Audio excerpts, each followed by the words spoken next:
श्री गोपाळ कृष्ण भगवान की जय। लीळा नंबर 396। वानरा नामकरण। सर्वज्ञांना गुंफा करविण्याची प्रवृत्ती झाली। एका मताने रामनाथाच्या देवळाच्या दक्षिणेला परकोटाच्या आत आग्नेय कोपऱ्यात गुंफा करविली, भिंती घातल्या।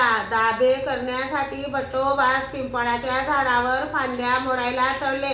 त्या पिंपळाखाली सर्वज्ञ बसलेले होते।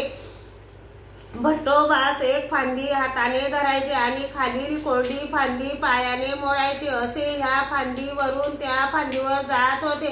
तेव्हा बाईसाने सांगितले, बाबा नागदेव ह्या फांदीवरून त्या फांदीवर जात आहे, परंतु पडत नाही। सर्वज्ञांनी सांगितले, हो बाई, कसा वानरासारखा दिसत आहे।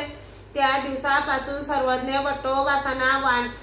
भट्टोबासांना वानरा असे म्हणत असत। मग ती गुंफा करविली। श्री गोपाळ कृष्ण भगवान की